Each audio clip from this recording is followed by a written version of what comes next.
நம்மளில் நிறைய பேர் என்ன பண்ணுறோம், ஒரே மாதிரியான ஃபுட்டு எடுத்துக்கிறோம்.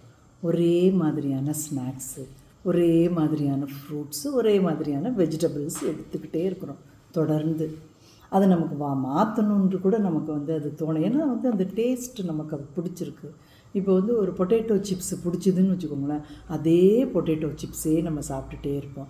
ஒரு பாகக்காய் சிப்ஸை வாங்கி சாப்பிட்லாம். நம்ம பொட்டேட்டோ சிப்ஸ் தான் நாக்கு நமக்கு டேஸ்ட்டாக இருக்குது. சரி, பாகக்காய் சிப்ஸ் இன்றைக்கி நம்ம வாங்கி சாப்பிடுவோமே அப்படின்ட்டு நமக்கு யாருக்குமே தோன்றதே இல்லை. அதே மாதிரி நம்மளோட காயும் அப்படி தான். உருளைக்கிழங்கு அப்படின்னா காலம் ஃபுல்லாக உருளைக்கிழங்கு சாப்பிட்டுக்கிட்டே இருக்கிறோம். அதே மாதிரி கேரட்டு, பீன்ஸு நிறைய பேர் வீட்டில் பார்த்தீங்கன்னு வச்சுக்கோங்களேன், எப்போ பார்த்தாலும் கேரட் பீன்ஸ் அப்படி இல்லைன்னா கேபேஜ் செஞ்சாலும் பல பேர் வீட்டில் சாப்பிட்றதே இல்லை.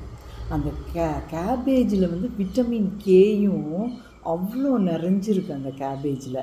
அதை நம்ம செய்கிற விதத்தில் நல்லா செஞ்சீங்கன்னு வச்சுக்கோங்களேன், விட்டமின் கே இருக்கிறதுனால ரொம்ப நல்லது நமக்கு. அது ஸ்கின்னுக்கும் சரி, ஹேருக்கும் அந்த இது சாப்பிட்றது.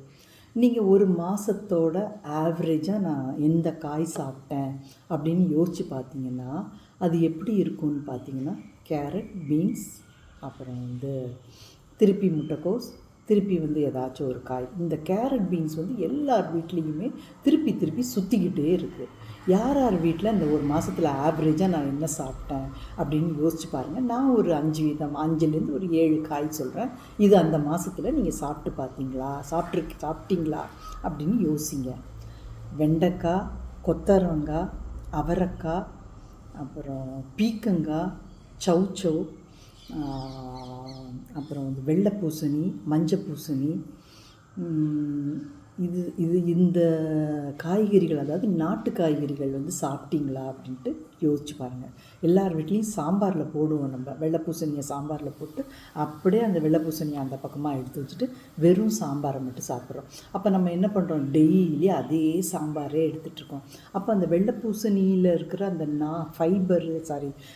நீர் சத்து எப்படி நம்ம உடம்புக்கு கிடைக்கும் சொல்லுங்கள்? அப்போ திருப்பியும் அதே பருப்பு சாம்பாரை சாப்பிட்டுட்டே இருந்தோன்னா ப்ரோட்டீன் தான் நமக்கு கிடச்சிக்கிட்டே இருக்குது.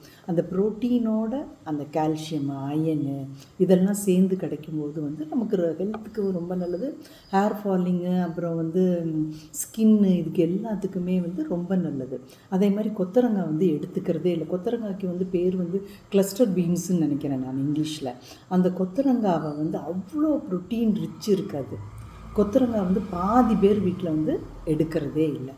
அப்போது நம்ம ஒரு எடுக்காத காய்களில் என்னெல்லாம் இருக்குது அப்படின்னா, கால்சியம், மெக்னீஷியம், அயனு, ஜிங்க்கு, அப்புறம் விட்டமின் B1, இந்த மாதிரியான நிறைய ப்ரோட்டீன்ஸ் அண்ட் மினரல்ஸ் இந்த மாதிரி நாட்டு காய்கறிகளில் ஜாஸ்தியாக இருக்குது.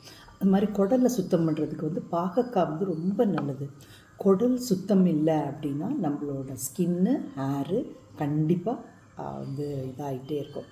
அது மாதிரி பீர்க்கங்காலையும் சௌச்சௌலையும் ஃபாலேட் ரொம்ப ஜாஸ்தியாக இருக்கிறதுனால பால் கொடுக்குற குழந்தைங்க, பெண்கள்லாம் இந்த மாதிரியான கொத்தரங்காய், அவரைக்காய் இதெல்லாம் சாப்பிடும்போது அவங்களுக்கு ஈஸியான டைஜஷன் கிடைக்கிது.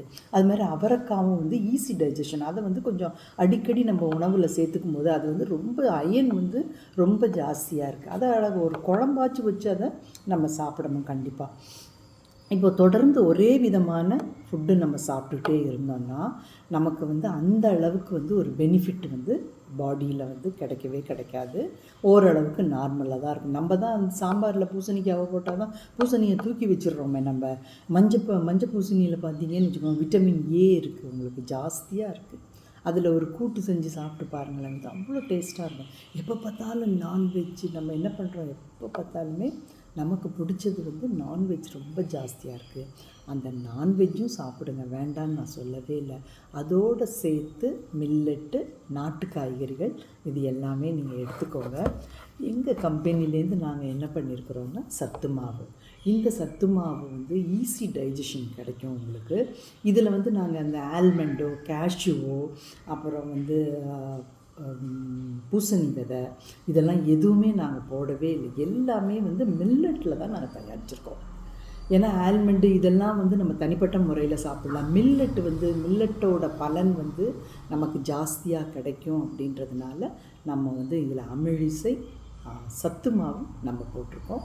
இது தேவைப்பட்டால் எங்களுக்கு கால் பண்ணுங்கள். என்னோடய சேனலை சப்ஸ்கிரைப் பண்ணுங்கள். அப்புறம் வந்து லைக் பண்ணுங்கள், ஷேர் பண்ணுங்கள், அப்புறம் கமெண்ட்டும் பண்ணுங்கள்.